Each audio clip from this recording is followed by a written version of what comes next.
Okay. We're live. Hey. Hey. So I'm Brandon with Whiskey River. I'm Rooster with Council Tool. And this is my father. It's my dad. It's my son. And yeah, he's up visiting. It's not often that we are in the same room together because we live 12 hours. A couple states away. Yeah, a couple states away. So up for the holiday, up in Wisconsin for the holiday he is. He stayed here, and we figured we might as well go live. Sure. Hang out, talk tools. Yep. And then take Q&A at the end and just hang out. So it's Tuesday night. We're just in the warehouse. Excited to be here. Thanks for having me. Thanks for coming. We've been making firewood a little bit here and there, mainly sorting firewood. Actually, we've been doing a lot of firewood sorting. So, that's something that you're doing at your new property. Yep. We got a few acres that haven't been managed in probably 25 years. So there's a lot of standing dead, a lot of stuff that's on the ground, and I'm trying to clean all that up and process it into firewood I can, and splitting it all by hand. I got a couple ravines in my property that are hard to get across with vehicles, so I'm running a high line to kind of make it easier to get that wood back to the house. It's not conventional, but it's rather just letting it just rot on the ground. Yeah. So yeah, is that mainly oak? You're in Missouri. Yep. Central Missouri. Yep. I do a lot of white oak, bur oak, and I've got a bunch of locusts that I'm trying to take down that are basically they're monopolizing the canopy in that area, and I want some of the red and white oaks to be able to grow. So I'm going to be taking a lot of those out and making that in firewood. Is the locust the same that we have with the thorns and such when it's young? Yeah. That's tough. Yeah. And they send out shoots, so you Yeah, back they're up and you don't fruit-based. know it's there, and now it's grabbed you. And Yeah, we've been fighting black locusts since moving at this place. We both moved similar. What do you got? Old Glory wants to know if we ever got the log to stop spinning on the drill splitter. No, it's still actually at home. We're waiting for it to run out of gas. Yeah, so the black locust that we've got was a decorative tree that was planted at the front of the property on our northmost driveway, and then it just sent shoots, because it's technically the same organism through its root system, and so it spread all over the front half of our property, and it's just been crazy. The DNR is like, yeah, you have to pay us to come out and kill it with this chemical. It's like, unless you excavate it all off and up and haul it out, it's really hard to kill it. I've got a small patch, probably a eighth of an acre. I'm just going to focus on without getting chemicals involved, because the watershed, because it's ravines, it feeds a small creek and stream on my neighbor's property, and there's a lot of deer and wildlife that drink out of that. So I don't want to be throwing all that stuff and then have it run off. So. And it's kind of how ours is. It's like that black locust is where the log pile is right now. So it's like it would just wash down into that, into that pine plantation, the neighbor's pine plantation. So we're not. So we'll just use a manual, get in there with axes and. Yeah, if you keep cutting it every year, it's like it's not gonna. Eventually, it's gonna die. Right. Eventually, it's not gonna have anything to go off of, or at least size down. So, but yeah, black locust is just terrible for walking through, or your animals like dogs or whatever walking through. They kind of used it as a natural hedge line at one point for a fence line. I mean, to keep livestock in and all of that. But now it's pretty obsolete and annoying. So, are you burning black locust? Yeah, I just started this year. We got the cook stove hooked up that we brought down from Wisconsin. So I just got that hooked up, and I ran black locust second half of the first fire in there, and did really well. A lot of that, like I said, has been dead for a while. Yeah. And a lot of it's been hung up, so it's been kind of seasoning, but it's still holding moisture. So last winter and spring is when I cut most of that, split it up, and then I'm starting to burn it. Yeah, so, sweet. So I'm already cutting for next year. I always cut like a year ahead, whereas you can cut. I mean, it could be still alive. Yeah, for the and boiler. not know it's dead and be throwing it in the boiler. But for me, with an in-house, I want to try and keep everything at least a year seasoned. Yeah. And I split to, 4x4. 4, just under 5. just so I can try and get as much moisture out as I can. Yeah. So We have not been able to get ahead, but I think that this next year, that red oak that we stacked, since it'll be in the shop all winter, this winter, it should help it dry out longer, and then next year we'll be moving it outside into the sun, and I think it'll be good. I put a fan on it in the shop too, and it's shocking how fast it end checks and it starts drying out. So I've got dreams of building a kiln. I don't know if you saw the video we did with Phil in Phil's Firewood yard down in Clear Lake. I mentioned him earlier in a conversation today, but he basically bought a refrigerator box truck, like a 24-foot box truck, and then he framed a wall, basically the first 6 feet, and then that's where the conventional wood furnace would be, and then just ductwork going in, and he does a really good job at doing that. So we're hoping that eventually we can build a furnace. He's been talking about, or a kiln. He's been talking about possibly making a. I'm gonna change the live up and down. It's like. Oh yeah, which one is that on? YouTube. On YouTube? We're crooked on YouTube. All right, we're gonna switch the camera. Oh, we got Lily's Farm and Firewood sent $5.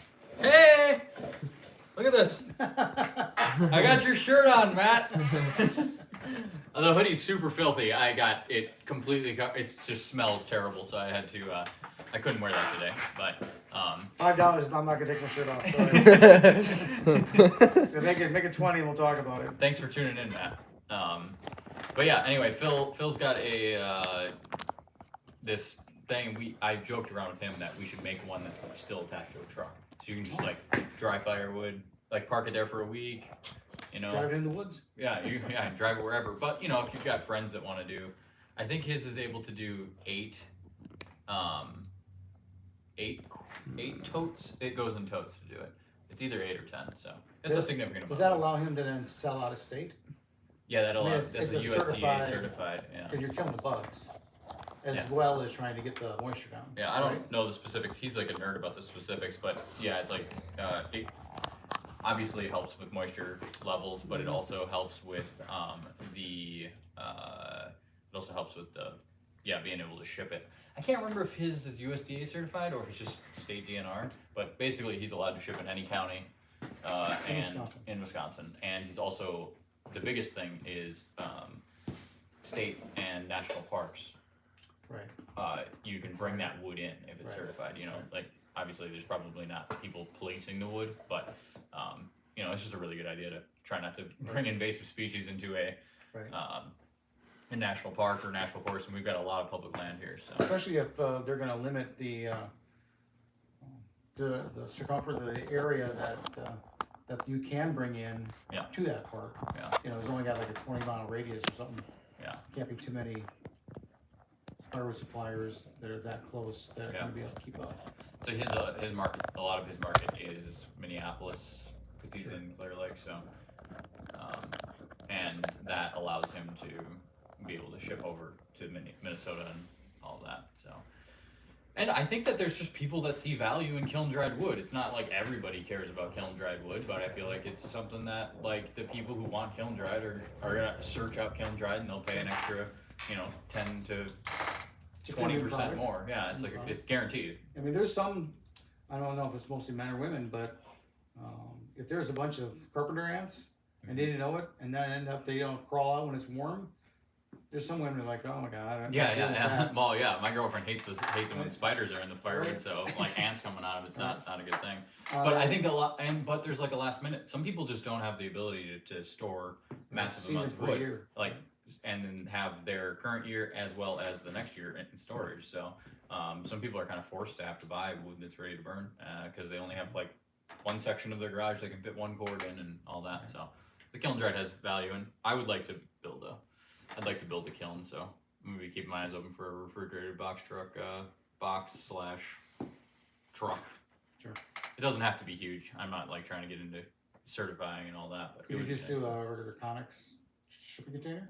The value in that was that it's insulated. You know, the refrigerated Oh, ones are yeah. insulated, so you're just it retains heat better. I know that they make the retrofit kits to take a Connex box and it looks like a reefer unit on the front of a semi that bolts to it, and then that is a but that's like 20 grand for that. So this is like the backwoods way of doing it. It's just buy a truck with a blown up trans or blown rear end or something and ship it in and you can find these wood furnaces online on Marketplace for a few $100s that are people don't want to use in their house, but it's completely fine for that. So that's kind of the plan.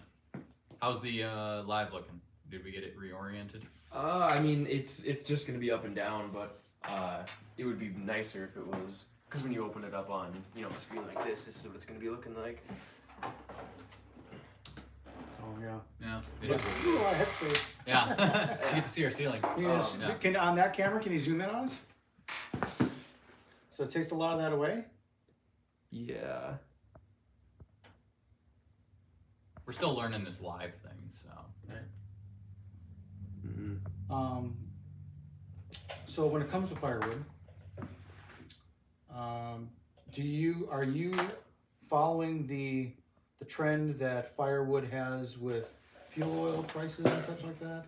I mean, do you see how, like with the economy being as bad it has been for a while and Yeah. fuel prices being high, that people do have the ability to burn wood will then opt to do burn wood to offset some of that fuel I mean, I costs. read a lot of the conversations. I know that there's, and mentioning Phil again, I've witnessed some sort of number that at one point, I don't know if he did the math or if someone did the math and told him, but there's like a number. We only have the ability to eat off propane at the house, Right. so it's like the only fuel that we're comparing against, well, besides electric, would be the propane, and there's a price of the propane that if you're above that price, it's worth buying wood at Sure. your 3 to 330 or 360, I guess is a cord around here, full cord. That price makes sense. I think it's $1.50 a gallon for propane right now. I just filled their tank. Which isn't too high No, I just for filled winter their prices even. and fuel propane's down, but that's typical in an election year where we get low rates in that. But I just filled the 500-gallon tank that we use as like a reserve or backup, and that was $1.19 a gallon, so it's pretty low. And then 2 years ago I filled up at 109, but we were up to 229 last winter. So once it's up to 229, it's like, wow, this is like $900 to fill up my tank. So And how many times do you think you'd go through the propane 500 gallons? Like how many yeah, so when before we moved here, but we owned the house and we were heating it off of an older propane unit. Now we have high efficiency or whatever, but that older propane unit to keep the house at 55 while we were gone, and then 65 while we were there. We went through 7 fill-ups, and they do 400-gallon drops. So Sure. that's 2,800 gallons. Yeah. Out of the Woods donated $5, and he asked, "Where can I buy one of those hats?" You don't have to buy it. We'll I'll- figure it out. I'll take care of him, but only him. I'm not doing everybody that Special chimes offer. in. Yeah. But we both know Nathan. So. Yeah, Nathan's a great guy. If you don't follow him, you should follow him. So when you start doing the math on 400 gallons times 7, there was leftover in the tank. So let's just say 4 times 7, 2,800 gallons. Let's just say 2,500. At $2 a gallon, that's $5,000 for me to heat my shop. I can buy a lot of firewood, not even make it myself. I can buy a lot of made, dried, seasoned firewood for $5,000. So I think a lot of people people that I converse with in the comment section and stuff, they have a pretty skewed idea of how much it actually takes in fuel to heat an older home in this climate. Right. So if you're down in Alabama, definitely gets cold and definitely gets you get into the single digits and stuff. But up here, it's like we can have 4 to 6 weeks that we go by that rarely gets above 0 as a high. So those cold snaps, just everything's maxed out. You've got any system that you have is cranked, and the grid is cranked out because everybody's heating with their space heaters, and so that's when you get into that. But my my power company buddy here, who's a linesman, still swears that that electric heat here is the cheapest per BTU. But I have not done the math. I'll trust him on it, but I'm not interested in having electric heat in my whole house. But a lot of people do. That's what we have. Yeah, a lot of people do. Now, granted, I don't see the winters like you do, but when we had that Texas snap, that cold snap that took out Texas, we were sub-zero for 2.5 weeks, and that house isn't built. And that was built in '81, and that house wasn't built for that. Now we have a electric heat pump in the attic that then has a forced air, but the attic isn't heated. So now it's cold in the attic. It's 0 or colder, 10 below, and now it's trying to heat the rest of the house. It couldn't keep up. Wow. And so I'm glad I did have the fireplace, I guess, but I went through so much with an open hearth fireplace and the blower system. So now having the cook stove in the basement, I think I'm going to be a lot more efficient that way, because I was going through, 3 cords in winter, and I should only be going through maybe like 1.5 or 1. Yeah. During the cold areas. Yeah. But I'd love to be able to get to the point where the thermostat never kicks on, that heat pump never turns on in the winter. Yeah. Oh, I get really frustrated when I can hear the propane boiler click on. It's usually like, it's a motivator to get up and put wood in the stove at 4 in the morning when you hear that. We've got this section in the wall where the pipes run up into the 2nd story of the house, and just like a boxed in, in drywall or whatever, and you can hear the pipes creak inside that wall, and I'm always like, oh man, propane turned on. So, and on those super cold nights, it's just how it is. So, yeah. Now, granted, I don't have to do the wood. Like financially, it's not. Yeah. I could do it either way. And but you're not in an area that needs wood heat or heat all year. Right. So for me, it's more of a, I want to do it because I can, and since I got the wood, I don't want the wood to go to waste. Yeah. And my wife and I both like dry wood heat. Yeah, definitely. Yeah, and it's just got an ambiance to it. You know, sit around the fire and read a book or whatever. Sure. The redundancy in heat is what I'm chasing. I'm not necessarily chasing. I got called out in some comments the other day about me being a prepper and me being like, super. End of the world or whatever, and it's like, guys, it's free heat, right? Hashtag free heat, and it's like freedom with that, right? So you have freedom to basically be free of the propane company, or for me, the electric company, which they jump their rates. Yeah, and they can change their rates. The electric company's locked on rates. They can't spike their rates more than a certain percentage, but propane can double, triple, quadruple in the matter of like a week. Natural disaster happens or some sort of shortage. We saw that in 14, in Wisconsin. And that was a state of emergency. Like the governor made a state of emergency. It was this big deal, So I wanted to be free of being tied to that, because I can't imagine if my rates jumped. I don't know what it was a gallon. How do you budget for it? Yeah, you can't. And if I'm going to be using 2,000 gallons of propane a winter, it's like if we jump up just 4%. I mean, this could be like, or not 4%, 2 times. Let's just say 2 times. It's like it goes from 5,000 to 10,000. It's like I don't have a spare 5,000 to just throw at it, but I do have a back and some arms so that I can move some firewood around. Chainsaw, some awesome. I can buy a lot of wood for that. So, yeah. Well, the reason I bring that up is that, the oil embargoes in the '80s, you saw a lot of people buy and convert their homes or build new homes with wood fireplaces or wood stoves and such, and that was a big deal. It's because you couldn't get the fuel because of the embargoes, and then that just caused the economy just to go terrible, and everything costed so much. Interest rates went crazy. Four-cylinder Mustangs. Right. And so that it's kind of like we learned from history, and I mean, my house was built in '81. The same idea. They built that house with that fireplace, knowing that they don't know when the Fuel's economy is under- going to get better yeah. and when the fuel's going to come down. Yeah. So they threw, a couple thousand into that fireplace when they built the house, and they've been burning every year since then. Yeah.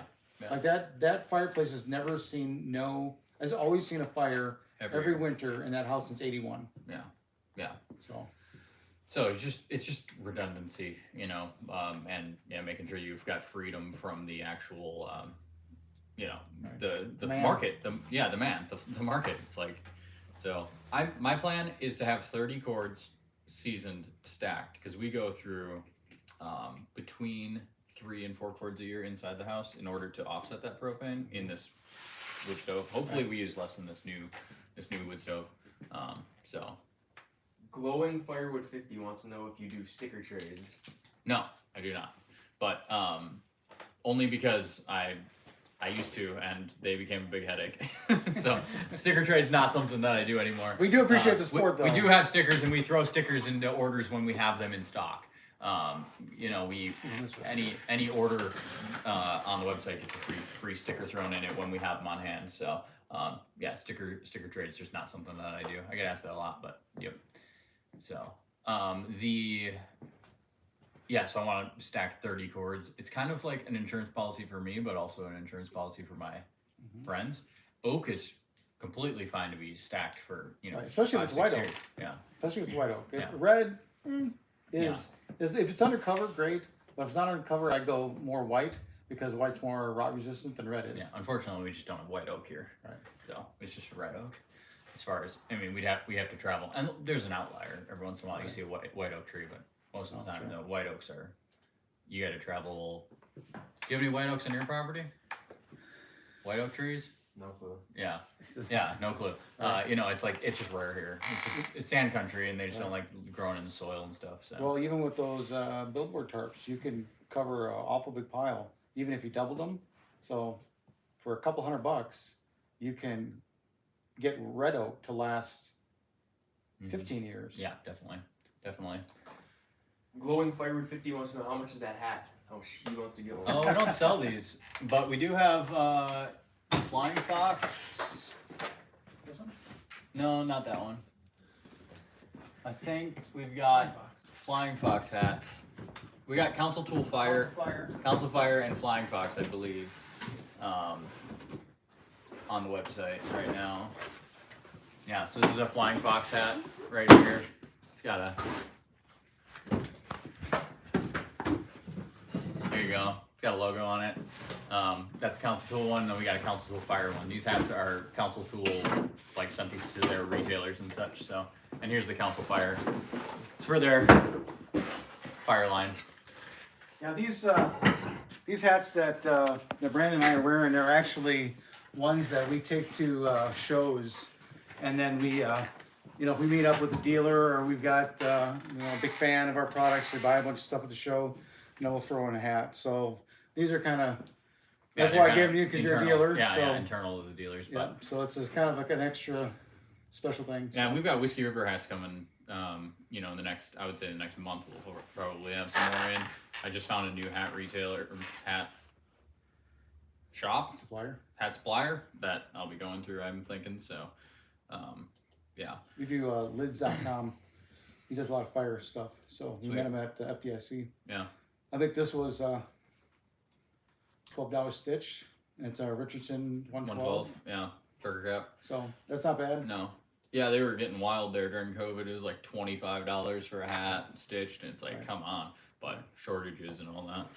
I have a bunch of friends up here now that we, since we live in this area, we have a lot of people that burn wood, and I'd like to just have a store to kind of cover them if they need to be fronted some wood. It's a trade currency too. That's another thing that's like the Firewood equals freedom thing. It's like, how do we store our cash in 2024? How do we store our money and have value? It's like here, not everywhere in the country does seasoned oak have value. Maybe, but here specifically, it's like if I have 30 cords of seasoned oak, that's a significant amount of money.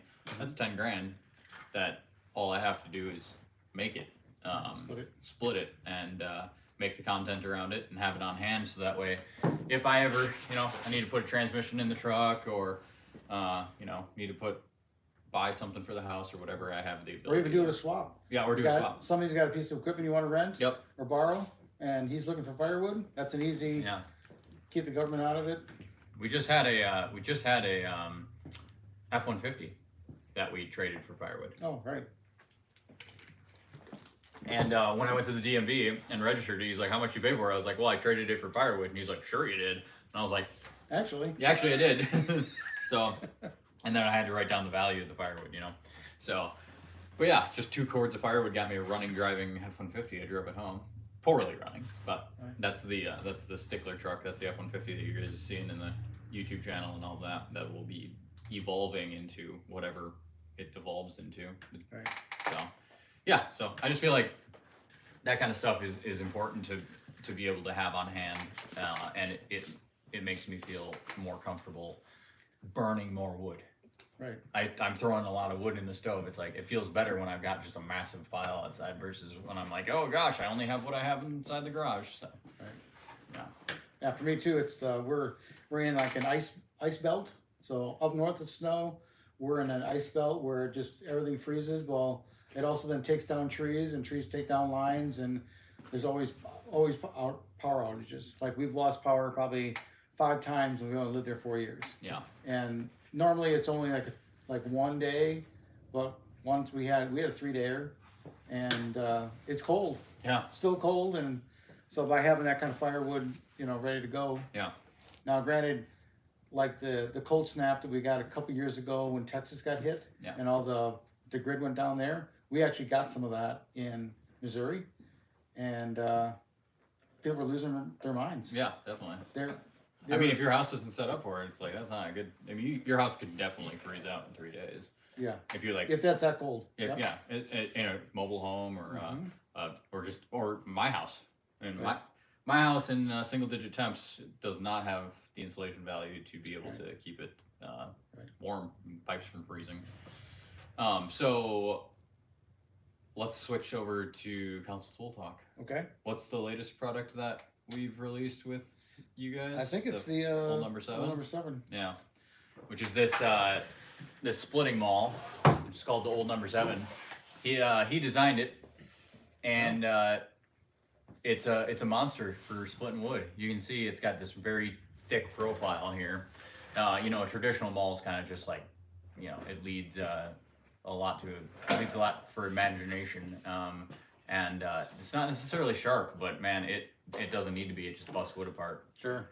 So a couple things when we redesigned this, or actually this is a new design. So we used to have an 8-pound, and it was, it did well.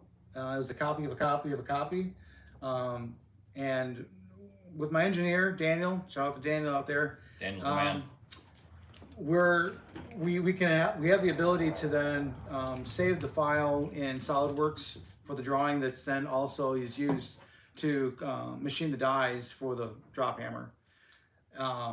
And so no matter what time we resync this, we're going to resync it back to the original dimensions. Well, the 8-pound got discontinued about 1.5 years, 2 years ago. And then the 6-pound was coming up for resync. And I see a lot of chatter online too, where, people are like, well, I don't like swinging an 8 because it's too heavy. And then a 6-pound, they're like, well, the 6 isn't heavy enough.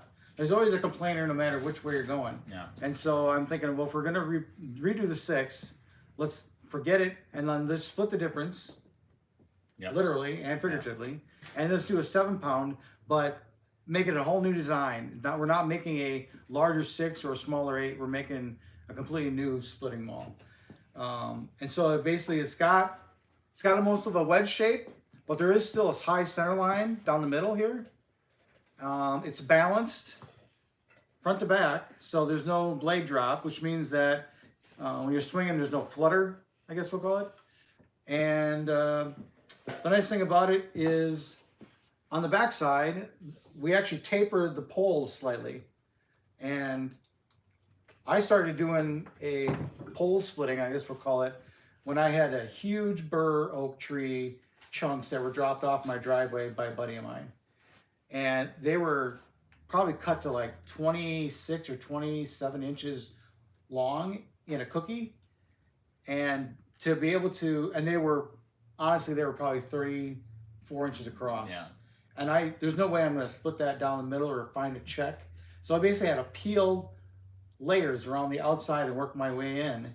And I actually got a splitting wedge involved, and I would take a 12 or a 16 pound straight peen rock hammer, and I would drive the wedge to split, but the wedge would bottom out and I couldn't get the wedge further down. So I would use the peen side to drive that wedge farther into the wood, and then I would use the peen to then open that crack up and split and open up completely. So I wasn't even using a splitting maul. Yeah. I was using a wedge and a straight peen. And that idea of using the straight peen to finish a split, I'm like, well, why don't we do that on a maul? Yeah. And that's good for when you've got either a longer round that you're not going to be able to get it to blow apart, or you're not going to be able to get the penetration with the blade side as far as you want it to. And so by flipping it over, you basically can finish that split by driving the pole. Now, granted, it's not every time, but once in a while you get strings and it's just stuck where it's like this, and it's like you keep throwing the blade side in and it just keeps not splitting, but Right. you can flip this around. Yeah, because I can get more further penetration further down by not having a blade in the way. And more extreme. And Yeah. right. So I hope that idea actually catches on with a lot of people, and but I don't think I've ever seen a splitting maul that was designed specifically to do that. Yeah. Now, granted, you can take a regular splitting maul and do Hammer it side. if you got that crack open up where you can get the pole in there. Yeah. That's a perfect technique for busting open stuff that just doesn't want to let go. Yeah. We've got so this is a sub $80 product on all USA made, 100%.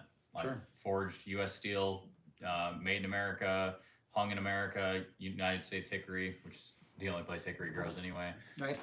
But yeah, that's a lot of folks are like, man, I really wish stuff was made in America these days. It's like, this is a perfect example. Like, you may go to the hardware store and see a splitting maul there that's $50-$60. Right. That's made in Mexico or made in India. Yep. But this is for extra $20 you can get an all American made one that you can replace the handle on. Right. This is a standard. Both the old number 7 comes with 2 different handles. So Yep. you've got the sledge eye, the round sledgehammer handle, and then you've got this axe eye that's straight. So Right. it kind of leads you, depending on which one you get, Right. kind of says how you can pick out replacement handles. Right. And I get a lot of guys asking me, which ones, you got a question, bud? Yeah.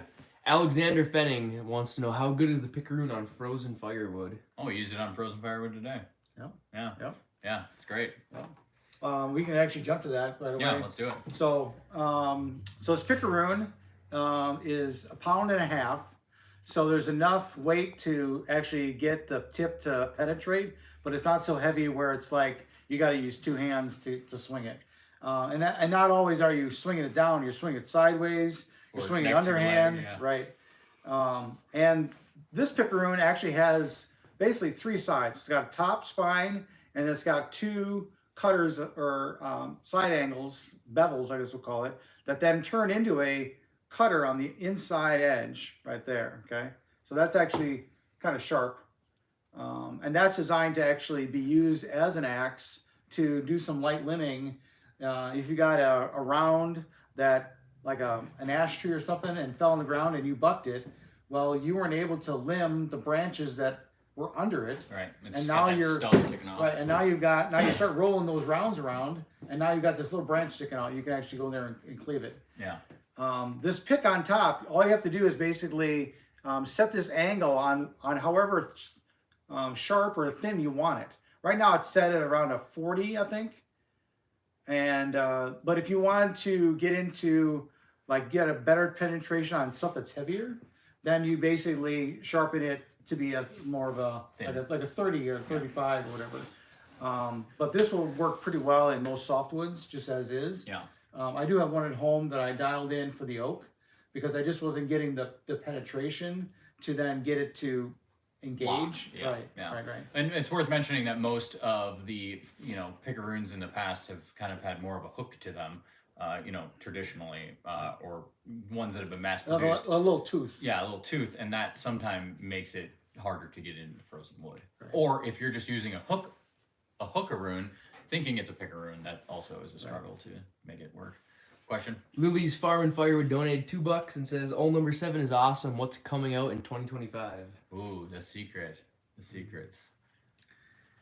I was gonna say, we've been doing a lot of municipal fire tools. So we're working on a couple of those. I saw a prototype this weekend that he didn't bring and we can't show, but it is cool. Yeah. It's not firewood based, but it could make firewood if you wanted to. Yep. It's always fun to make a firewood with a fire tool. Yeah, definitely. So that's, and that nice thing about that's pickaroon, it's got a pole on the back, it's big enough. So what I'll do is I'll use it to drive bucking wedges. So this tool is to help me, move rounds, roll over a log that I can then back cut instead of me putting the chain in the dirt. Yep. Go so far and then roll it. So this is good for rolling, good for picking up rounds, but then I also use it to drive bucking wedges. I just stick it right in the tree and it follows me on down. Yeah. Especially on the bigger stuff. Once you get in, I got some big oaks that are 28, 30 inches in diameter. Yeah. And they're laying on the ground and you can't tell where the tension is. They're on the ground. Yeah. But there's no daylight or nothing. Yeah. So as you start to get your chain in there and all of a sudden it starts to bind, I can just stop where I'm at, pull out my bucking wedges, and then open up that curve Yeah, so you're continue your cuts. to continue my cut. Yeah, awesome. So. Yeah. We got 2 here. We got Greg Cirrus wants to know if there's gonna be a prototype boys mall. It's like a small splitting wall. That'd be cool. That's a good idea. The Snow and Neely makes one. Yep. They make a small, like a 19 or 21 inch handle, something like that, which is that would be a 3 pound, I think, that they make. Yeah, I'd love to be able to do a 3.5 pound small boy's eye hand maul, but we've got so many other projects that are going on and so many other products we're trying to develop that would probably be further down the list. In fact, I even brought it up really to my team about it. I've got a bunch of designs that are kind of like archived, in my head or on my computer that I pick from when we decide that we want to, develop a tool or whatever. Yeah. So yeah. Greg is thinking 4 pounds, 27 inch handle for that. That's a little it's a on the bigger two-hander. side. Yeah, it's a little bigger side. I was thinking more like 20 and 3 pound or 20 and 2.5 pound. Right. Just like something to have next to the cook stove. Right. I would actually have him try this 5 pounder. He has that. He has Okay. that. Yeah. Well, I don't know if he has it on a 28. I know he's got a 30. Yeah. I think he's got a 36. We do make a Dayton on a 28 and a 26, or a Jersey on a 26. Jersey. Or regular, that's Miner's axe. Yeah. That's right. Yeah. And they're not designed to be a true splitting axe. Like this is a splitting axe. Yeah, definitely. So you can split with it, but it comes down to, species, how big the round is it clear, seasoned, green, frozen, does the operator have experience in that? So there's too many variables to say, well, that axe can do that. Yeah. It's just, but oftentimes you can. With this, you can say that this is a splitting axe. Right. This is made for splitting wood. Right. Yeah, it's not made for felling trees or anything. Right. Now, granted, on this version, it's actually a faller's axe. Yeah. To drive felling wedges for directional felling for logging. But honestly, I like using it for splitting. And a lot of guys, well, it's not safe because it's short. Well, you can overcome that with technique. Yes, buddy, what do you got? Alexander Fenning wants to know why not just make a splitting axe that has a pickaroon on the back. Oh. Here. This is Gabe of Gabe's Throw Files. Made this this is actually an axe that you and I pulled out of a bin over about 10 feet that way, and it was missing. It broken off, and we sent him the head, and he made it into a little pick head for me. Kind of a cool little piece.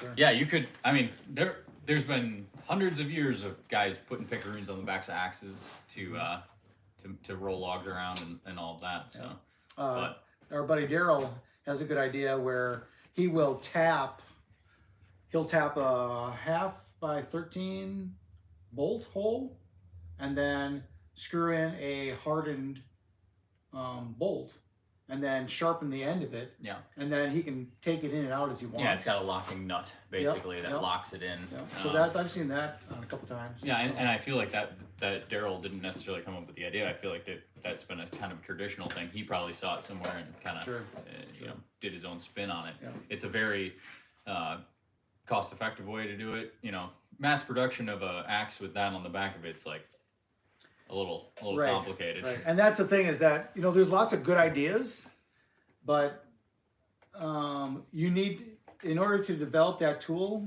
I have to know that it's going to sell, you know, between 15 to 3,000, 1,500 to 3,000 in the first year to pay for the cost of the dies. And so if it's a really cool idea and some guys will like it, that's great. But to go ahead and invest all that time and energy, and then for it not to sell across multiple markets, or you know, it's like the axe junkies. I mean, axe junkies only make up about 10 to 12, 15% of the overall axe market. Yeah. Most people that are buying our tools are not enthusiasts. Are not enthusiasts. They're just people that you know, I need an axe for, you know, for this fall, or I need it for the camping trip, or I need it.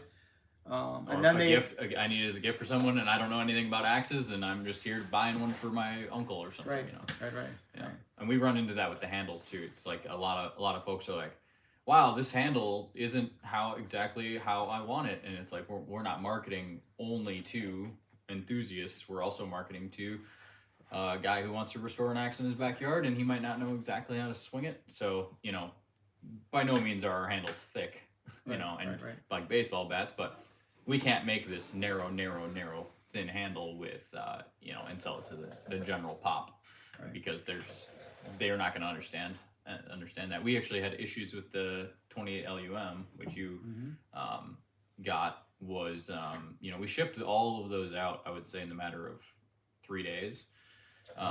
We didn't have many, but all of the ones that we had, we shipped all within 3 days. So all of the reviews, all of the feedback, all the customer service emails about that specific handle came in kind of at one time. And there were quite a few guys that were like, "This handle's too thin. I'm going to break it. I have no interest in restoring an axe using this handle. This is junk," you know, like negative feedback, which was shocking me since it's an exact to, you know, like a 2,000th of an inch tolerance to the original Tatum handle from, you know, the early 1900s. So that's how handles used to be. But you can't market that to a guy who knows nothing about axes, because if you do, he's going to show up and be like, "Wow, this is a stick. This is super thin." Obviously, the axe enthusiasts who bought them, who knew about the lumberman pattern and that, you know, traditional shape, were super big into it. But the few guys that slipped through that just randomly bought it because they needed a 28-inch or wanted a 28-inch single bed handle, they were not happy. So there's a medium. You gotta try to keep as many people happy as you can, and you can't just be like, "I am only going to target this one demographic." So that's how product sales is successful or not successful. To coin off of that, this 5-pound splitting axe actually went through some of that. So our older version was a 5-pound felling axe pattern. It had a very long blade. It was thin. It wasn't balanced for chopping trees down. Right, but the two markets that were using it were the loggers to drive wedges. So they were struggling because they were fighting the blade when they were swinging sideways to drive wedges, or the guys trying to split firewood with it, but the blade was so long that it would lose all its momentum and not split. So the two main markets that were trying to buy it and trying to use it were struggling with it. Yeah. And our sales went down. Yeah. And I'm like, well, let's make the 5-pound so that it can cross those two markets and give those two markets exactly what they're looking for. Yeah. So by balancing it, making the pole a little bigger, making the blade shorter, and then giving it more of a wedge pattern as opposed to a felling axe thinner Thin. pattern. Yeah. It serves all markets, or Right. it serves multiple markets. Right, Yeah. and now just by putting it on a 28-inch handle for the loggers or a 36-inch for the firewood guys, it's two different axes using the same head just by changing out the handle. Yeah, definitely. So that's a roundabout way of saying you can't please everybody. Right. And we can try as hard as we can as retailers or as manufacturers, but at the end of the day, you got to kind of just go with what the 80%. the biggest the splash. middle, yeah. the middle 80, I think, is what we're trying to get, because the lower 10 possibly, they don't care or they don't have the money for it, whatever. The top 10%, They're going to modify it or make right. their own, or they're gonna buy the fanciest, the most expensive. Yeah, we want to try and focus on the professionals, the loggers, or the guys that are into firewood big time. Yeah, definitely. So, definitely. And if they're happy with it, and we can get it past that sniff test, Yeah. then your average homeowner, your enthusiast, the guys, when he picks it up, it's like, oh my gosh, look, this is. Yeah, and also his logger buddy is like, this is great. So it continues to sell. Right. Since we're going through the council tool stuff, we might as well just skip over to the Sure. Quick question. Yeah. Rain Dance Bushcraft says, as more models come out, do some start to cannibalize sales from established models? Yes. Definitely. Yep. I mean, and that happens with our handles. That happens with any product line. You're gonna have, as you Right. grow your product line, you're going to see it be a new product be where it's serving a portion of a market that previous model was serving. Right. So Right, in the case of this 7-pound splitter, old number 7, it could be, I'm not saying it is, but it could be taking out away from the 5-pound on the 36, because those users might be using that 5-pound and love it, but they're like, wow, I want to try out the 7-pounder, and then they're like, oh, I actually like this because it's whatever, or vice versa if they came out other ways. But you're always going to have that. Our 32-inch curvy 32C right here, convenient, pushed out our 32-inch standard single bit handle, which is, I don't actually have it. I don't think I have one sitting around. Why would you buy the standard 32 when there's this fancier version, available for right around the same price? So, but you're also we're trying to fill the market. Mm-hmm. The market sets the quality, the price, but doesn't always the availability. But they're creating the demand for it. Yeah. If the demand is not there, the you demand. can't sell it. So you have to kind of chase what that demand is. So I think both you and I probably spend more time than we need to, or more time than our significant others want us to. But we are constantly trying to figure out what the next trend is going to be, what people are interested in, what's going to sell well, where we can invest our time, money into, so that we can get the best products that people are going to want in the future. Yeah, not just right now. Yeah, kind of got a log in the back of our head is like, wow, I've gotten asked 6 times for this in the last month. Like, maybe this is something I should Start consider to see doing. patterns. I saw that with the 32-inch handle. Was actually a perfect example. It was like, guys were like, wow, this could be better, Right. And I'm like, it's probably time that we should release a 32-inch version of the heritage handle. So it's just, we get asked enough for stuff, and you talk enough to people at trade shows and that's the thing, when you're out and about at trade shows, there's going to be people who are super big enthusiasts, axe nerds, or vintage tool nerds, and then there's going to be the everyday person. So you get this variety of conversation, and kind of understand needs and all that. So yeah, I'm just constantly tracking markets, and not only tool related. I mean, tool related just as one thing. I think the economy of obviously the last couple of years, I think, has skewed a lot of the responses that we would have been getting if the economy was better. If people were spending more money across more platforms, across more products, you would get some of that feedback on what's popular. Naturally. And we're yeah. seeing the same thing with our products, is that, you know, the economy, we're down on axes, you know, a little bit because of the economy.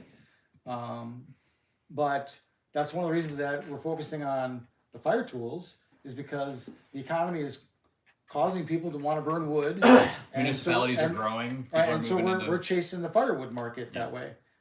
We basically have to figure out what sells, and Oh yeah, yeah. fire I tools thought you is were doing talking that. about But You're yeah, talking about firewood making tools or fire tools or both. Well, right now just firewood. Firewood right? making tools. Right. Yeah. I mean, the fire industry is a different aspect of Yeah. that. But what I'm getting at is, if it was June of 21, I was camping hatchets all day. when it was Yeah, right, when yeah, it was camping just, hatchets. it was this actually. it was unbelievable. Yeah, it was premium.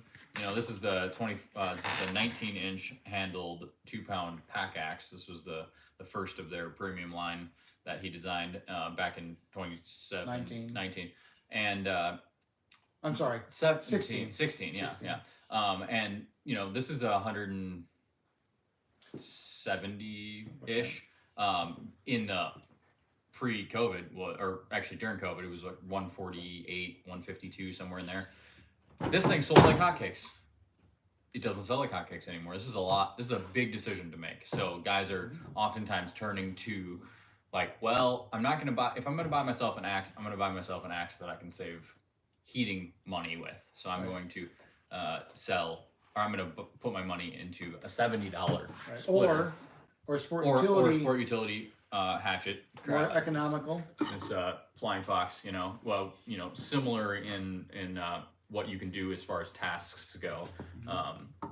Not exactly the same, but yeah. So 2021 was, you know, just piles and piles of hatchets. Everyone's being like, "Hey, I'm going on a camping trip, you know, next week. Can you get a hatchet to me in time?" And just people like really big into hatchets. And as of recently, we've been seeing more full size stuff. And handles the same way. We were selling piles and piles and piles of hatchet handles back in 2020, 2021, and then now we've been seeing a lot more into the full size market. Right. You know, cruisers were super popular pre-COVID. That was like a cruiser phase. Everyone's nerding out about cruisers. When a cruiser hit eBay, it'd go $150-$200 for a head. And now we're seeing that tapering back on the market with cruisers. It's not an axe that you're going to go out and like heat your house with. So how much of that has, or any specific market decline or rise during that or after, has any of that surprised you? Like which models of whether it be axes or handles that you didn't think there was going to be either a drop, or that because of the economy, what's surprised you? Well, I don't want this to sound pretentious, so don't take it this way. Nothing surprises me because everything is surprising. Sure. So for the last 4 years, take a guess. I feel like we might as well just throw the deck at the dealer at the casino and just let it fall out on the table, because that's basically what we're in and what we have been in for the last 4 years. So I'm just kind of going with what the market's telling me and hoping that goes right. Maybe not the answer that a manufacturer that we sell their products for wants to hear, but you know, right.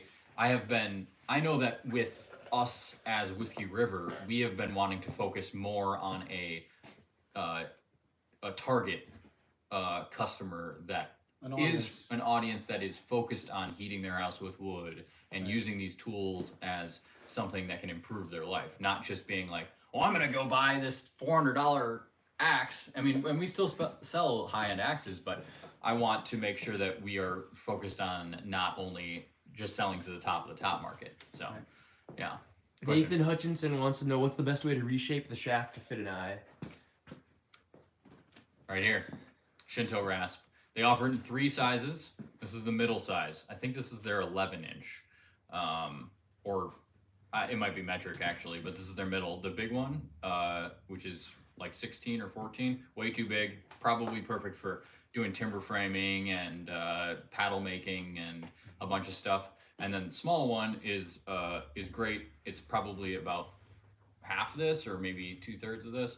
Great for doing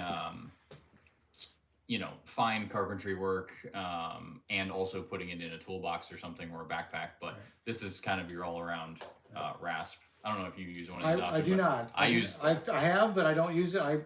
For me, it's a hoof rasp, a farrier's hoof rasp for getting the most material off, and then also for cleaning up some of those gouges from the aggressive side. Yeah. And then a large 4-in-1 or 4-in-hand. 4-in-hand, yeah. Yeah. So it's got a rasp. It's got a curved rasp and a flat rasp, and a curved file and a flat file on each end. Yeah. And I use that because I like to kind of get in there and shape the taper from the shoulder up into the eye. That curve in there, to me, I would struggle a little bit with a wide, flat Shinto rasp. Which is just the difference in hanging style, because I knock that off. My shoulder on the sides is flat. I don't have this, gradual taper up into it. It's just continues all the way up the shaft into the handle. So, which makes it not that easy to take that handle out and put a different head on it if you ever want to. But yeah, this is what I use. Draw knives are great. An angle grinder is great. A belt sander is great. You can use a lot of different tools. Yeah, flap disc on an angle grinder. Yeah, flap disc on an angle grinder. It's worth mentioning, Axtober series on our YouTube channel. Go back and watch that if you haven't, because I hung 31 axes in 31 days, and there's a lot of different techniques that I used in that. 80 grit. Yeah, 80 grit. Oh, this is 36 right, grit. But 36, you can you can get away from it pretty quick. Yeah, if you start with a Shinto, or if you start with an angle grinder with a flap disc, you should go 80 to 120 grit to start with, and then once you get comfortable with it, you can drop down. So. Ruger Farming asks, do you guys have any PV or cant handles? I stock them somewhat regularly. If you're looking for them, I sell them in 40 and 48 inch lengths, and they are hickory, and I think they're available on our web, or there's a listing on our website. Send me an email, customerservice@whiskeyrivertrading.com, and I can get you in a list, so that way when we get our next batch in, I can just order some in for you. Are they ash or maple? They're hickory. Yeah. Oh, they're hickory. Yep. Oh, wow, good. Yep. Thick baseball bat size. It's like 3 inch, 2.5, 3 3/4, something like that. Archimedes said, if you give me a fulcrum and a long enough lever, I can move the world. Yeah, exactly. We max out at 48 inches. We don't go any further than that or larger than that. But I do think that there may be the availability of smaller, shorter ones. But 40 and 48 are the two that I typically carry. So, and we just get a dozen in every once in a while. They don't. It's not a handle that breaks often because it is so thick. If anything, the reason why they're replaced is because they rot out, or you just find the metal parts and you don't have the wood parts. So. Right. Yeah, definitely. Or you're trying to bring one back. Yeah. And you're like, I don't really want to use this handle because it's checked and it's a 100-year-old handle. Yeah, so but the steel parts, all the components are ready to go, and just I've got a couple that I want to bring back. I got one that's on a short handle that I'd love to be able to get because for me it's like if I've got a limb that I'm bucking up that's only maybe 12 inches in diameter, but it's green and doesn't even know it's dead yet. It's heavy. Yeah. And I can probably roll it with a pickaroon, but having a short cant hook that doesn't take much energy to walk into the woods with, and I can just I can roll that over and get it in position. Yeah. Cant hook's a great tool. It's one of those tools that is kind of underappreciated, and I'm one of those tools that a lot of people don't share on the internet because it's just one of those tools that you just use. You don't need to show it off. Right. I've got a PV that Daryl Gruitt in Maine sent me, and then I put one of our handles in, and it comes out when it comes out. It's when I need it, I need it. When I don't need it, it leans against the wall in the shop, and that's just where it sits. So I don't have it hanging on the wall as a decoration. It's just moves heavy things, rolls them. So yeah. But as far as modern day ones, Logrite is pretty much top line. They're building some really nice stuff. Yeah, because they use aluminum tubing that's really strong and light. Yeah. I wanted to show these handles off. This is I got this one. This is a Rugs Handle Company handle out of Oxford, Maine. This is going to be our next New England pattern, New England style handle that we're going to be releasing. New England's line. Yeah, started. I'm just going all New England style on handles. We've got the 28 NEC, which is 28 New England curved, and then we've got this new 28 LUM, and then this will be the 28 Rugs. Great handle. It's got an interesting palm swell. This is something that I think is purposely done.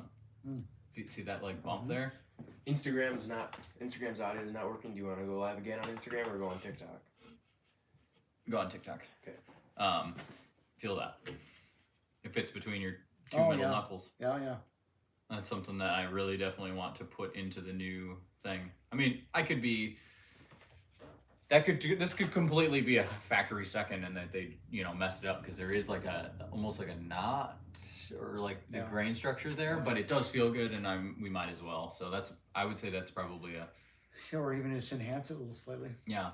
And people can then file it or stand it down if it's bothering them. But normally that's your stationary hand. That's not moving around. Oh yeah, It's yeah. this one that's right. Yeah, which is the reason why the 28 LUM is such a great handle is because, and which I don't even have one anywhere around me, is such a great handle is because it's for a lightweight head and your hand just stays at the bottom. Like people are like, wow, this doesn't have a palm swell, but you can like wrap your pinky around the bottom of it and you're just making these small accurate swings. It's not made for swinging for the fences. It's just made for pulpwood in northern Maine. I think it's a lot of them were used at mills for Like cleaning up knots the branches that weren't cut clean. You need to get that off so that it can run through the machine easier. Which it is called a lumberman. So Right, I think a lumber mill. Right, I do think a lot of it was to take off dirty bark. Yeah.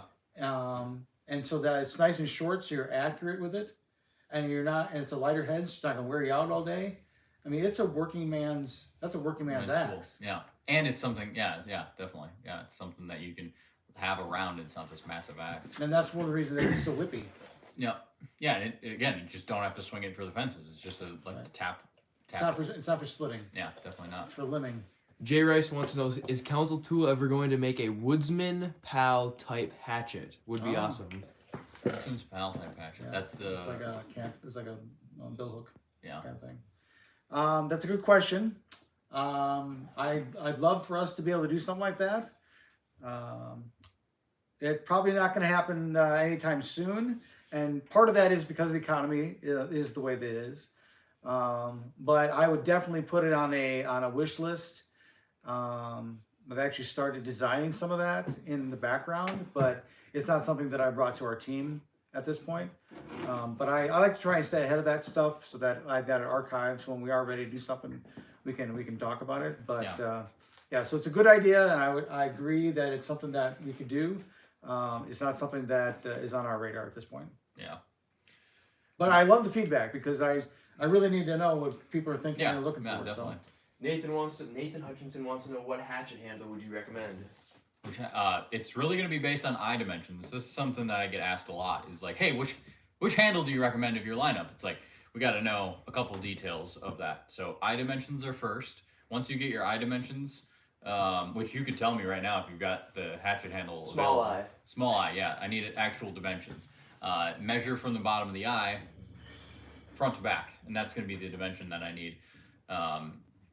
And then once you have that, then small, super small, super small hatchets. 12-inch. Yeah, we've got this 14-inch Riggers handle right here. That's an 1.25 eye, 1.25 by 3/4, and that is a carpenter's hatchet handle. I'd ask, what are you going to use it for? And then once you get a list of the handles that you have, then the next question is that fit the eye. Then the next question is, what are you going to be using it for? Is it a camping hatchet? Is it a carpenter's hatchet? Right. What are you Throwing? Okay. So is it an axe gang? That's the question, because axe gangs have obnoxiously small eyes, like less than an inch at times, and then too, it depends on are you throwing wattle, or are you throwing IATF? Or are you just throwing in the woods? Or throwing in the woods? is it, what's the distance that you're throwing at? What's your target? Yeah, we don't really market many handles to the throwing axe community as much as we used to. The one could argue that our 24 SBA, or sorry, 20 SBA, which is a 20-inch Throwing at stumps. throwing at stumps. All right, yeah. So you're gonna want something that's like 16 inches in length to balance the head. Probably our 16-inch scout handle, yeah, which is the second one that you pulled out. 16-inch hatchet. There you go. Yeah, on any axe head or hatchet head, figuring out what the weight is and then adding enough handle to it so that the center of mass is inside the handle, not inside the head, because it's going to rotate on that center of mass. So this is like here's a perfect example. So the center of mass on this one is an inch below the head. Okay, that means it's going to rotate like this. Okay, that means that when it comes around, it's only got a short window before it can hit the target. Whereas if the center of gravity or center of mass is below, then it's got a larger window for it to make contact, and you're not going to be hitting the handle. You're going to actually then stick it. Yeah. So you don't want a really short handle on a throwing hatchet. You want something long enough to then, like I said, balance out the head. Balance out the head. Yeah. Yeah, definitely. Yeah. So you can send me your eye dimensions if you are able to measure that to our email, and then I can help you find something specific. But that 16-inch scout handle has got a larger hatchet eye. It's an 1 3/4 by 3/4, and it's going to be something that's going to fit your majority of hatchets. And if it's a little bigger, it's not much material to take off. It's a hatchet. Yeah, we make our stuff a little bit like on the larger size. size. Yeah, exactly. So that's how that is. We'll talk about the flying fox. Yeah, let's talk about flying foxes. So there's 2 flying foxes there. Yep. 2 flying foxes. Yeah. So people that are familiar with this know exactly what it is. The ones that aren't, the flying fox is a flying fox woodsman hatchet that is just under 1 3/4 pounds. It's got just under a 4-inch bit. It's balanced. It has a hardened pole, so you can use it to drive nails and other tent stakes without damaging your axe. It has some vintage design aspects to it that were derived from very, very popular hatchets from the 50s. So there's the chamfered corners on the pole, like a Plum National. Mm-hmm. It's got a lot of the True Temper Tomahawk hatchet, Tommy styles. And then there's obviously a little bit of Hudson Bay thrown in there just to kind of blend it all together. Yeah. So. And a little rafter and. Yeah. It's got a little well, that's what the National pattern. Yeah, that's right. The True National's got the rafter corners. Yeah. And so that we came out with this in 2019. It was a woodsman hatchet that you can competitively throw with, as opposed to making a throwing axe and then asking the bushcrafters to take it to the woods. Yeah, definitely. I can only market that in one direction, really, and it worked out pretty well. It was one of our #1 sellers for many years in the sport utility line. It's still a really good axe. I like the shorter version for as a hammer or for kindling, because the closer your hand is to the head in relation, the more accurate you are with your kindling or your splitting, your strike placement. Now, if your target is the size of a nickel, a shorter handle choking up on it is better. Yeah. But if your target is the size of an apple, like the cross section of a limb or a small tree, then by using a longer handle and 2 hands, now you can get a little bit more energy involved. And so basically it's the same. It's not the same axe, but it's definitely the same. It's the same head. Yeah. Redbeard wants to know if Council Tool will be making a Connie anytime soon. It's another one that's on my wish list. Yeah, that'd be cool. Yeah, I know there's a lot of guys that like the big Connies, and a lot of those guys like to use them for like an axe cord challenge. It's a bucking axe, but I'm gonna kind of rain on everybody's parade is that there's a number of people that struggle and are not comfortable with swinging 4 pounds for any length of time because they're just not used to it. Yeah. So we struggle to sell our larger or heavier heads, no matter what handle you put on it. It's just it's right now it's just not a struggle. So now, granted, there are enthusiasts, and I'd be one of them. I'd love to have a heavy, like a 4.5 pound Tassie / Connie. Yeah. But you know, how many people out there are going to buy it from us? You know? It's true. So if I did decide on a Connie, I'd probably want to go a little bit lighter and fill the gap below our jersey, which is 3.5 pound, and our boys axe. So go like a 3.25 pound on a Connecticut would be my choice for, and put it like on a 28 or a 30-inch curved handle. Gotcha. And it would be a limbing and bucking axe. Okay. Now, granted, you probably could split with it, but if I do design one, it's not going to be a dedicated splitter. I mean, you can do your pine and your fir and whatever, maybe some of your smaller maple stuff, but it would be designed as a smaller felling / bucking limbing axe. Yeah, something that it's short 26-inch handle or something like that. Right. Yeah, right, for sure. Axeman wants to know if that's a racing axe. What is? The Hudson Bay. Oh, this? Or wait, were you guys talking about the Flying Fox? This is a throwing axe. We were talking about, if you're talking about the 4.5 pound. Oh, 4.5 pound, maybe. Right. Maybe that's what you're talking about.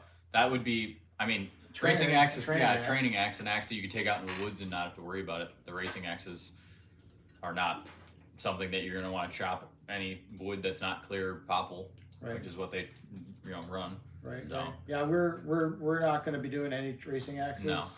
No. That's steel needed and the tolerances, and the market is in very. Really there's a lot of guys who make. Oh, no, he wants to know if you guys are going to be making one. Oh no, yeah, no. Yeah. Sorry, buddy. Yeah. No. There's a lot of really, really talented racing axe machinists, basically, guys who machine racing axe. And I would fully support those guys, and I'd push anybody to those. It's almost weird to try to compete with them because they've been doing it for so long. We're gonna stay in our lane. Yeah, definitely, and they're serving the market. The market's not super big with racing axes, right?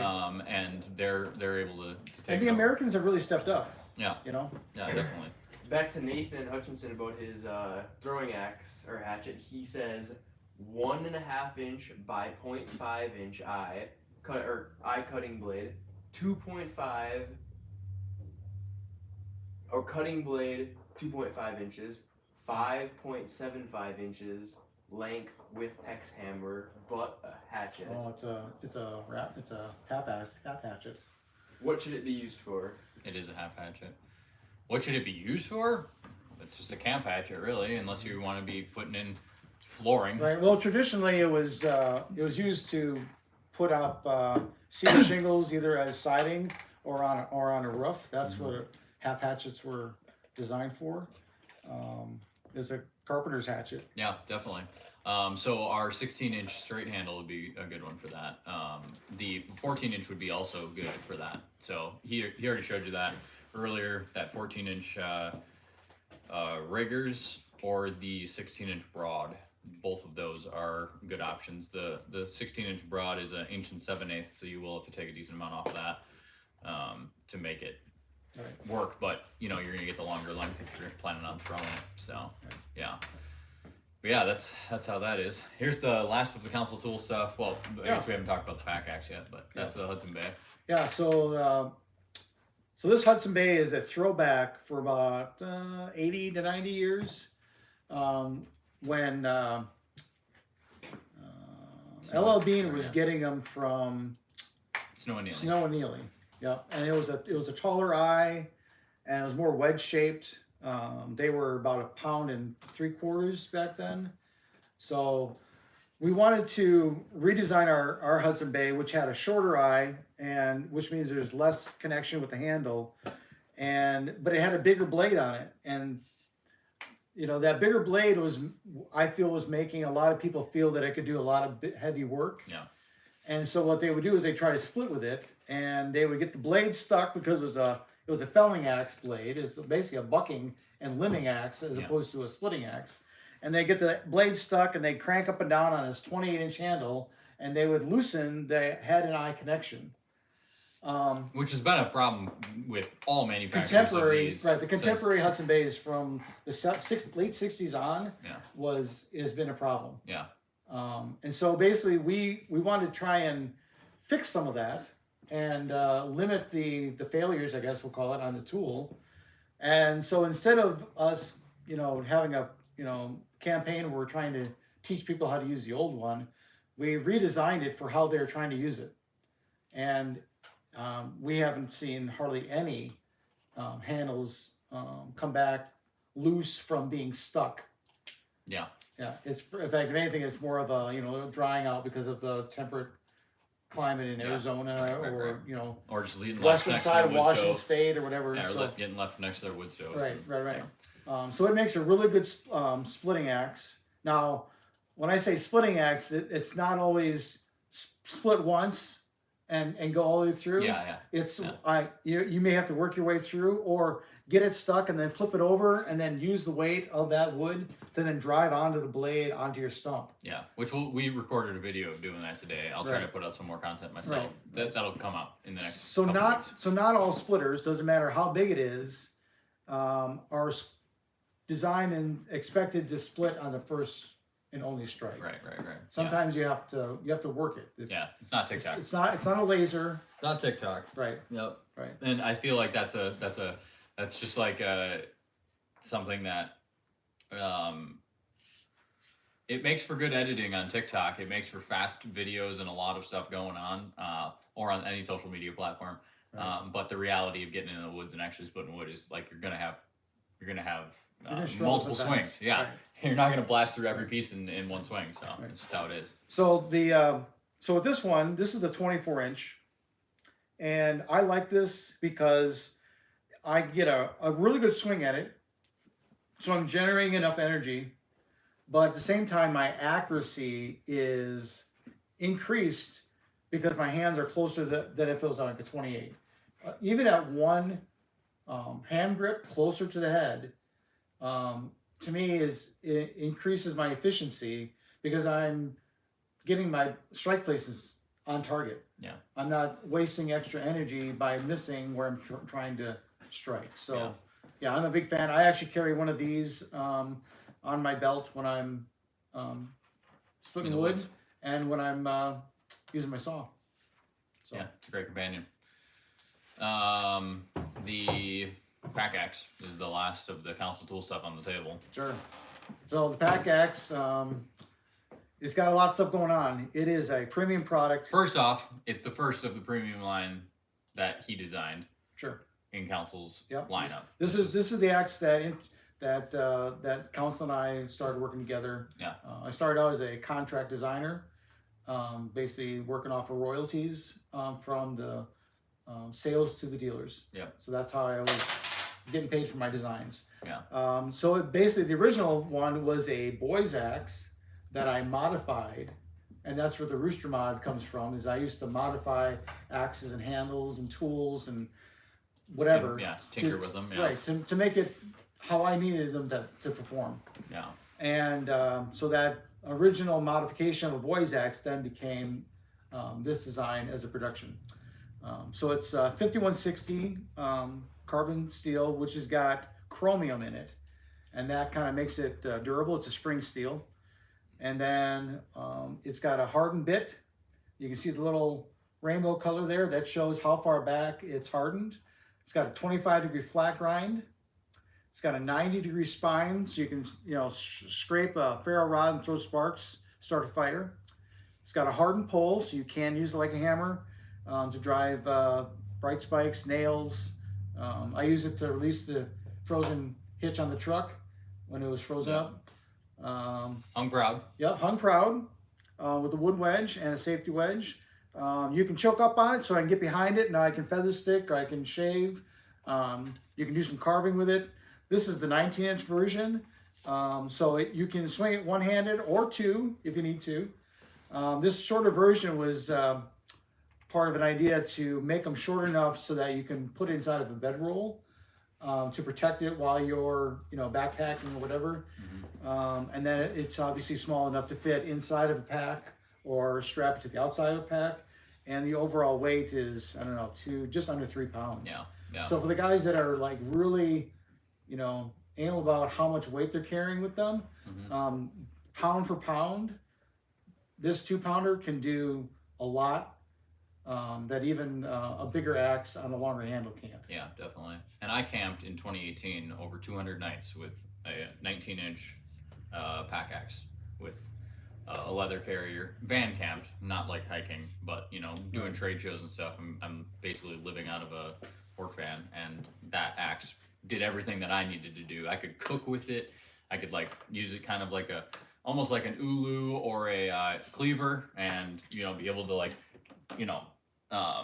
cut meat, cut vegetables. Yeah. It's like just a camp tool. So, and then also get kindling. I was doing a lot of public land camping and such. So I was able to get the deadfall that's on the ground and process it up to make campfires and cook over. So it's a great tool. Terry wants an example of your grain. Of my what? Grain on the handles. Oh, grain on the handles for any handle. I got 1,000 handles behind me. Oh, let's see. Which 30C is probably the best? This is a B grade. So this is the bottom of that's our lowest grade right there, B grade. That's got a little run out in it, and that's the reason why it's been B grade. Here's an A grade right here. But vertical grain orientation on a A grade, and minimal to no run out. And then the B grade is you're gonna have grain orientation is gonna be off a little bit, and also you will have a little bit of run out. So yeah. Barefoot Axe Grinder wants to know, what do you recommend for finishing the cutting edge? A file to start with, and then if you're talking about vintage axes, one thing that's very important that I like to drive home is if there's a factory edge on an axe and it's performing how it is, or, it was performing how it was, and it's just dull because you've been using it, just match that factory grind that you already have with a sharpening stone. Go at it with a sharpening stone, a puck. We sell those on the website. Just match what was there. If it's what was working, then just keep that. But if we're talking about vintage heads, things or bringing it back, or bringing back. They use a file to set the bevel, and then you can use a stone to sharpen. So it's set the bevel, sharpen, and hone. Those are the 3 categories of sharpening. Yeah, definitely. So setting the bevel with the file. Now, granted, you can get an edge, a working edge of the file, and work all day with it, no problem. Yeah. And that's all you need. If you wanted to dress it up and clean it up, then a puck will take those scratches out and then redefine the apex of those 2 bevels coming together, so it's not like a sawtooth underneath the microscope. Yeah. And then after you use a puck, if you really want to take it further, then I'd recommend using a strop. Yeah, a leather strop. Right. And then you can stop and start wherever you need to, depending on the application for that axe. Now, if it's like a pack axe, I would, stone, and I would strop, with that flat grind, because that puck is flat and it's going to match that flat grind really well. Yeah. But this axe, you're going to ask this axe to do a whole lot more fine work than you're going to ask this axe, which is basically, it's a hand splitter. Yeah. So even though they're similar in weight and similar in looks, they act completely different. Yeah, the grind is different. Right. The grind should be different. Yeah. Right. So I'm not sure if that answers the question, but there's set the bevel, sharpen, and hone. Yeah, definitely. The next handle on here that I've got is this handle I just got recently out of West Paris, Maine, a handle company out of there. Something Wood and Sons. Can't read it. I actually know it. It's just it's just not coming out of my mouth. But anyway, this is what I think is a pickeroon handle. It's not coming out of your hands with this shape of this bell. Yeah, one-handed pickeroon handle. So the eye dimensions are it's a 2 1/8 this way. So I'm just assuming. So if I like it to look at vintage tools and look at it from if I was going to use this, how would I use it in 1880, 1920 or whatever? And when on sawmills, they have a conveyor that takes the lumber away as the saw drops that outside piece, and it converts it away so that the workers don't have to be In right the saw. up by the saw. Well, as it comes by, they need to start sorting it, and so having something that is accurate enough, I can get it in and then pull it off that conveyor or tip it. Yep. That's what I think this is for. It's for a small, accurate pickaroon for sorting lumber or pulling slash, the slabs that come off. It's just gonna be firewood. Right. That's what I think that's for. Yeah. I mean, would make a great hatchet handle, Right. or a boy's axe handle. For basically a house axe. So I'm hoping that we can bring this one back. This is something I just picked up. It just came into our place. How does that compare to your the eye on a boy's axe? You have a. I have that pack. 24 pack is a boy's. This eye's short. This eye's a little smaller than what we run. Yeah, it's about. So are you Just going? touch of a So quarter. my So I question. would have to go bigger on Right. it. So my question is, are you going to make the eye for boys so that they can shape it down to anything they want? Yeah. No? Okay. Yeah, that'd be Because- just a touch over 2 1/4 at the shoulder, Right. and then and it would not be tapered like this. I actually think that this is modified, judging by their tooling awesome. marks. Yeah. Their tooling marks aren't centered on that. It's safe to say that this was either modified in the factory afterwards to just be tapered to maybe fit a specific tool, or this has probably been owned by multiple people over the years. So, Right. Also the grain is going completely opposite direction, sideways. So, put So that in what- your pipe and smoke it. Right. So if you do make it a boy's eye, what I would want to try and do is I would take a old boy's axe head and modify it into a pickaroon so that I still have a relatively tall eye. Yeah. And just shape it so that I can utilize the eye dimension off a boy's eye. And the more meat you have in there, the more durable that tool is Right, going to be. Right. And I'm I was excited. planning on just taking a council tool pickaroon off of the factory handle and putting it on this for myself. Well, this is and that's the thing is this is a full size that eye. is a full size eye. Yeah, that's right. These are all full size eyes, which means that you can get any full size 36-inch curved, 36-inch straight, or 28-inch straight faller's handle to At fit. your local hardware store. Right, and yeah. we do that because these are going to get stepped on, run over, lost in the woods. So we want to try and get a comfortable grip, but Yeah. but this is a little more delicate Yeah. and more refined. I mean, I could put a full size eye on this too. I don't know. I'm open to comments. Drop a comment and let me know, because I mean, add another 1/4 inch to the shoulder and you've got a full size. I'd vote boys. Yeah.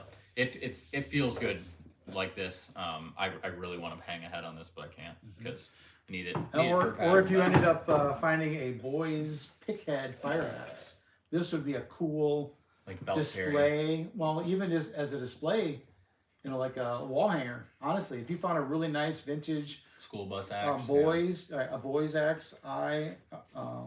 pickhead, that would make an awesome trophy or Yeah. an award for a firefighter that was retiring. Definitely. I forgot to mention, Dalton is probably tuned into this, and being our marketing guy is probably like, why haven't you mentioned this? But BFCM24 gets you 15% off on the website, okay? Until the end of the day, Cyber Monday. So And good ranchers. what? Good ranchers. Yeah. And so it gets you 15% off, and you get, we're doing these deals of the day, and not every day, but we are doing random deals to our text message subscribers, which is super fun. The text message subscribers have been really enjoying the special offerings we're sending their way. And it's just a text. Yeah, we just like mark down a product, and then and then you can use that code on top of it, and you just get a crazy good deal. It's always just like I've been just being like, he and I go back and forth in our sales meeting every week, and it's like I'm like, go more, give him more of a discount on that. It's like we've got them on the shelf. I want to get them in people's hands. So, you know, we're just doing it on products that I want to see you guys enjoy. And I know that some of these products are kind of a little bit on the pricier side. So it's like, you know, it just gives you an opportunity if you're on the fence about it and you're like, man, that's kind of expensive. You can, you know, for a couple days, it's a deal. So, so yeah, we've got that. And then we're giving away a chainsaw. I don't have it here. It's a Husky 359 that was ported and gone through, and it's got a muffler mod that Appalachian Saw and Repair did for us. So we're giving that away. Someone who orders. She barks. Yeah, it's loud. One of the people who orders between last Thursday and end of day Monday through this whole sale is gonna get it tossed into their order. So it's super cool. We'll be announcing that on Wednesday, as long as the person who wins it is comfortable with us announcing. Sometimes they get a little, you know. First name, first initial.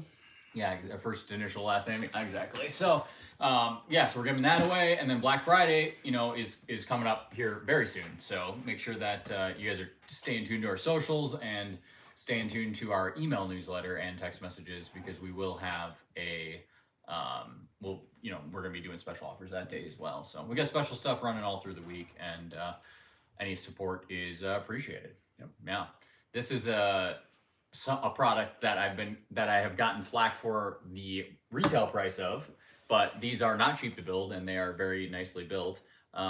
So this would be a product that if you were looking for 15% off on, this actually becomes a relatively affordable product. This is an axe bell that you can store axes in, full-sized axes on the bottom, more of a hatchet on the top, but this is poplar. Yep, you can see here. Load up the bell. Put the Loading it up. your So this is a product that makes you know, what made me happy about this product was that I got an email from a guy and he was like, thank you so much for coming out with this, because I have a pile of axes next to my next to the door of my house that I've been wanting to display, but my wife really wants them not in the house. Right. And this gives me a reason for me to be like, stain this and make it kind of into a piece of furniture that can be on display. Look at you, saving marriages. Yeah, exactly. So this is made out of poplar, and we do have white oak. We don't have them in here. White oak. We have walnut, and we also have curly maple. So those are a little bit more cost, obviously, because materials and all of that. But yeah, they're all machined and then put together by hand. So kind of a cool throwback on a piece that was originally really only available for general stores and hardware stores. This was a display rack for retail locations, not a piece that could be in someone's home. It was an end cap. Yeah, or display at the checkout. Yeah, Right. and so not that many original examples exist, and the ones that do exist are, you know, $1,000 when they get hit eBay. And I wanted one for myself. I had a buddy who was interested in making them, or making me one, and I was like, well, let's see if we can like make more, because if I want one for our place, I might as well try to make some for other people. So I take it to Blade Show. Yeah, I take it to Blade Show. yeah, it's great for And, this. I keep it in my office, so I keep like axes that I'm actively, you know, trying to study and referencing for drawings and such. So Yeah. So great little display piece, and you can stain it. It holds stain. They come raw, just like this, and so it's pretty easy. Put some stain in a spray bottle and spray it down and wipe it down. Set in the sun, and she starts Milk paint. a little UV going. UV light. Yeah. So that's something that's on the website. That, you know, a gift idea, if you will. So we got any more questions? Let's open it up for questions. We'll do a few more questions and then we'll call it. Sounds good. Yeah. So.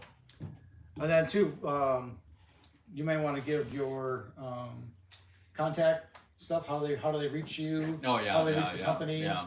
We can do that now. Yeah. Why not? Customer service at whiskeyrivertrading.com. Otherwise, you can DM us on Instagram. You can DM us on TikTok, and you can check out the content that we have on Facebook, and you can check out the content we have on YouTube. Those two we were not able to take messages on, but yeah, you can message us over there. Our website is whiskeyrivertrading.com, and our auction website is bid.whiskeyrivertrading.com. That's that actually, speaking of Black Friday, we have a exotic handle auction, 100 handles that are all ending. They're like Purple Heart and Osage and Curly Maple and Curly Oak and Black Limba and Sapel, bunch of Curly Walnut, bunch of different options, and there are popular models that you guys like, and we just made them out of random species, and we're auctioning them off on the auction site. So Can you see them without actually joining the auction? yeah, you can see them without joining the auction. You just head to bid.whiskeyrivertrading.com. You can check it out there off browser. There is an app available you can download if you get registered to bid. You can download that app. That's for Apple or Android, and it's super easy to use, and it makes bidding a lot easier and able to track the bids. So you can enter a max bid just like you would on eBay. It's pretty simple. We make it super easy, and I always say it's like walking into an auction where there's not that many people at it. You're gonna get deals, and Right. On eBay you're up against millions and millions and millions of users, daily users. So we kind of have like a axe/vintage tool centric auction site with only a handful of bidders really in it that get registered. So yeah. Couple questions. Are you on X or Twitter? I am not. No, I'm on Threads, but that's just because you naturally are on Threads with the Instagram, Facebook thing. So I'm not on X. I have a heavy push that I'm leading in the company to be involved in more video content when it comes to TikTok and YouTube and Reels, I guess, on Facebook. So we're kind of trying to focus on those apps right now. Another one is there any acts that you would like to study for reference, like right now, or that you are studying?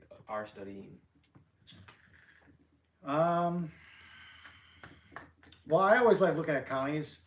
The reason being is that they come in all. I mean, even though they're iconic in their overall profile, there's a lot So of many differences. variants. There's a lot of differences between the vintage makers, Yeah. and I just like understanding and learning about the balance, the overall geometry of the blade. And the You know, pole. The on the pole's pole, very, Yeah, because the eye is tall, which means the pole gets heavy.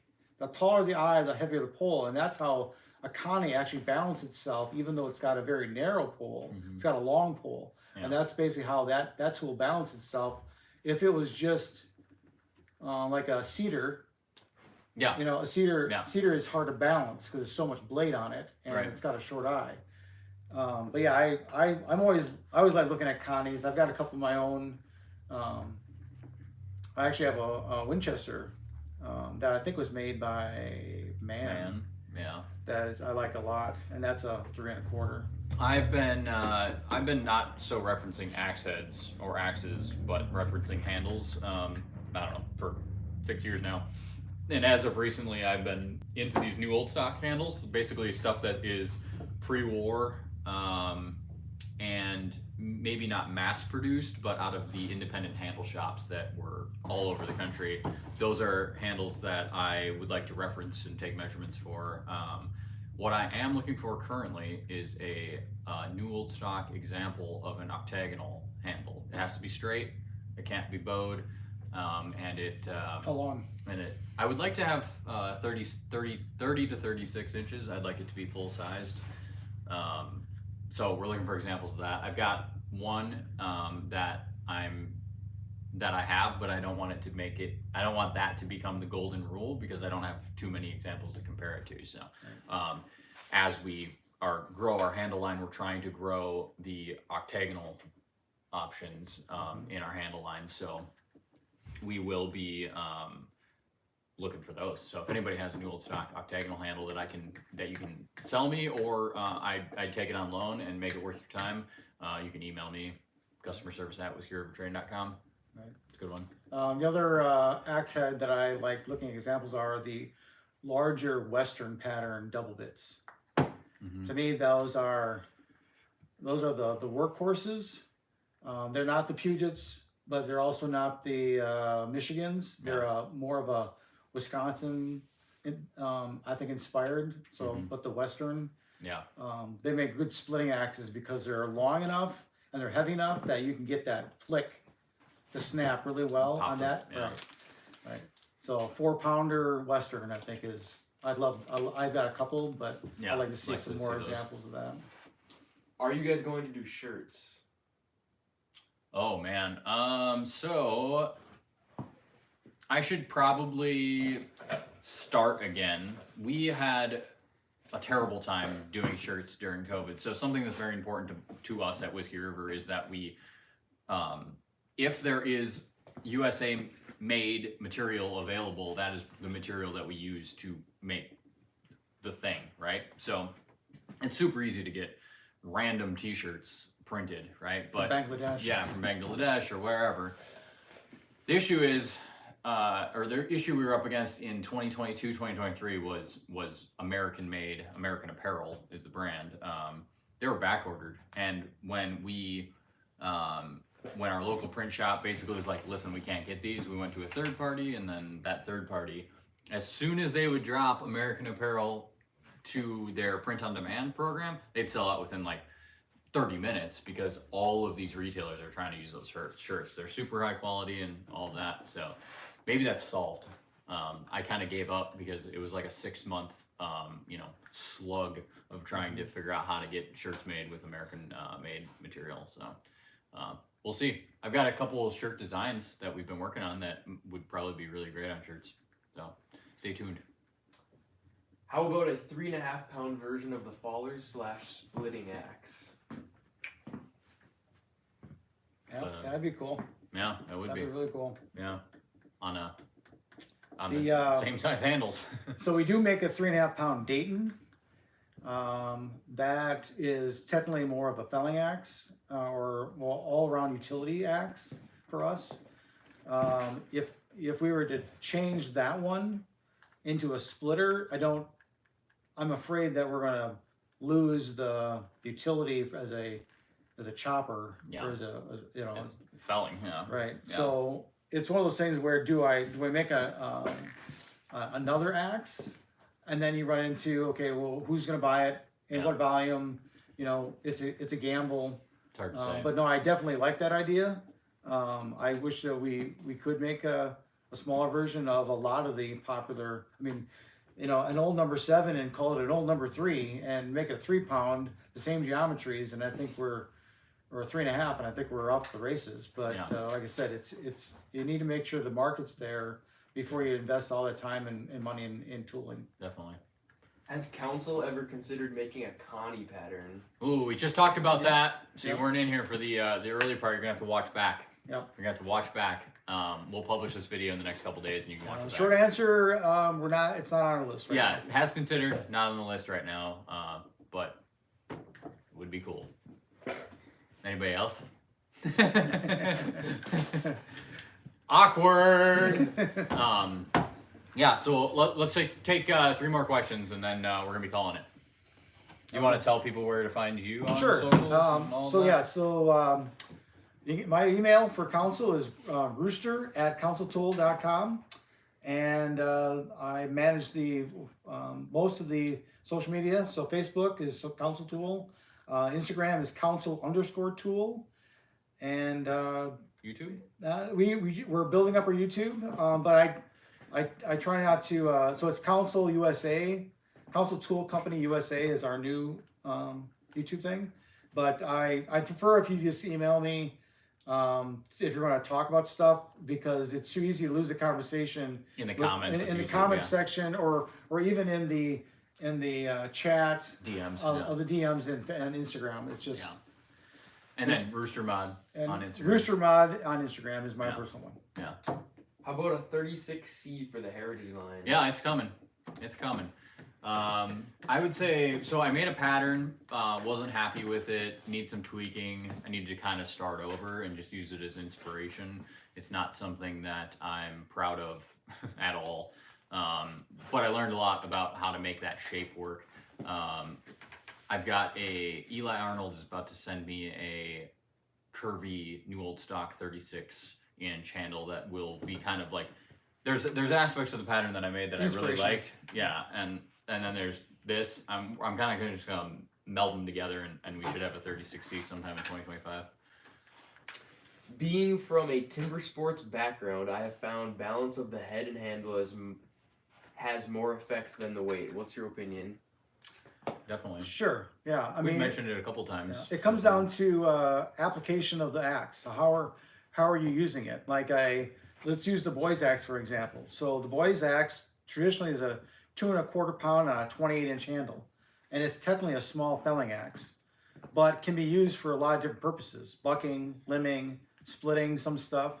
So once you use that same head and drop it on a 19-inch handle, now it becomes a house axe. You're not dropping trees, you're not probably limbing with it, you're splitting up kindling, you're processing probably dry stuff at that point.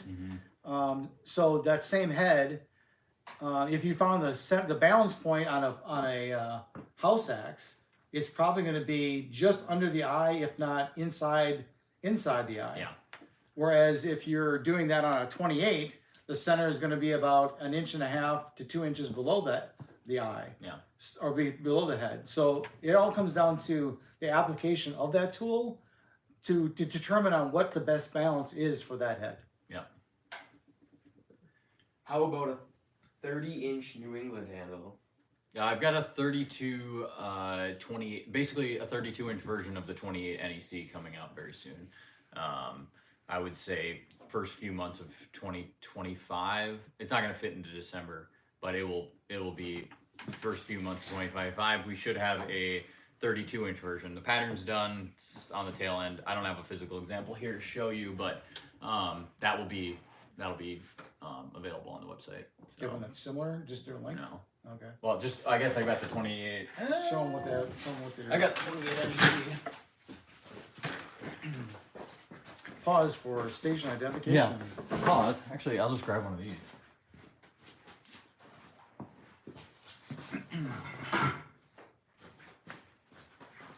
So this is an Osage one that we were running in the auction site right now, but this is the New England style kind of palm swell and straight offset neck through that. It's like a horse hoof.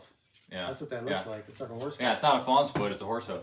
So this, but in a 32-inch version, so a little 4 inches longer. You know, you're gonna lose half inch off of it, so probably measure out around 31 when you hang it. Also bid on our auction for these.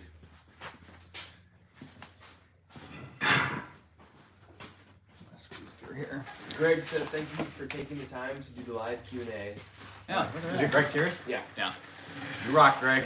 Thanks for There are letting a me. lot of good things about it, Greg. Yeah, Good job. thanks for letting me sleep in your yard last month. So, yeah, I think that's it. We're good on questions. So, we're gonna Do this again sometime. Yeah, we'll do this again sometime, and you guys can stick around and come back. I appreciate everybody tuning in. Thanks for the questions. I wonder, would this be popular enough if we did this like maybe once Once every a month or quarter? something? Right, Or and then once- we do, yeah. and we do like a stream it, Yeah. from both sections, and kind of like do a chat thing. Yeah. I don't know how that would work, but Yeah, get the we young can- kids on it. Yeah, we can put the technical guys on it. Hey Rooster, is there a cruiser coming? Ah, I wish. Yeah. I wish. That's So another here's hard the ask. thing. The saddle axe just recently got discontinued. Our friends Stuart Hughes did a video on how much he liked the saddle axe, and all the remaining saddle axes that were available on 2 of our dealer sites went in 3 days. Yeah. So that axe actually has a cruiser eye. Yeah. So 2 pounds on a cruiser eye, so that you can find replacement handles in the future if you do have one of those heads. Yeah. I'm going to blame the economy right now on a lot of our inability to expand in traditional directions when it comes to bringing back older patterns. The demand just isn't there for us to invest the kind of money needed for tooling to make these on our equipment. Yeah. I wish, if money was no object and we didn't mind only selling, maybe 500 in a year, then I would say, yeah, let's bring back a whole bunch of different patterns, including a cedar. I'd love to bring back a cedar and have it hung on a 28, 28C Straight, for you. Yeah, Right. Yeah, it's a great axe, and the cedar was something that council did. Yep, at we one did. point, We did yeah. make one. And that was a 3-pounder. So, yeah. One other question. This is the last one. This is the last All question. right. When are you guys going to come out with an embossed axe like some of the vintage ones? Oh man. Okay, Let's so just keep it a. We can keep that one. We can keep that a secret. Whiskey River. This isn't a council thing. Don't email council. But all right. Well, I'll answer the council side. okay. I'll answer the council side. Okay. So, the amount of time and resources and money to go through the process to actually etch, because embossing is actually an etching process. The EPA doesn't like open containers of acid. acid, and you have to have all this safety stuff in place for your employees and ventilation, and the amount of people that would then purchase those axes, I don't think right now the market is high enough to make that a go. If it was the other way around and the demand for it was so high that we'd be kicking ourselves for not doing it, Yeah. maybe then we'd probably try to invest. But right now, it's difficult to replicate the old ways because we're selling a fraction of what the old companies like. There's I mean, there were a lot of there's different millions companies, of axes, and now yeah. there's only a handful. Yeah, so, definitely. Yeah, I would, Yeah, embossed axes are cool. The price that you got to charge for them is on the higher side, and obviously is not. You can't drop a $500-600 axe in this economy, and I can't as a retailer and sleep good at night when it comes to a large scale. Right. There's options to do 10, 20 of a special run. That's just a tease of possibly what's. And I think the real reason for the embossing was that all these companies are trying to compete with each other. Yeah. And they didn't. And they wanted a way to make sure that when you saw one of their heads, it was obviously a man, or it was obviously a true temper, like, oh man, or I wanna whatever. pick that up. A black raven. Yeah, it's a Denali. When you drive by a Denali on the interstate, you know it's a Denali. If you Right. drive past a Platinum or a limited Ford, you know it's a Right. limited. It's Right. it's just how it is. So Right. I think it's because of the competition. That's why the embossing they is have such a yeah, big deal. definitely. So it'd be really cool. It'd be a really cool project. Lots of great ideas. A lot of definitely. good inspiration. Yeah, for sure. So I think we're ready. Okay. Pack it up. Sounds good. Let's go home. Yeah. See See ya. Thanks, guys. Sure, guys.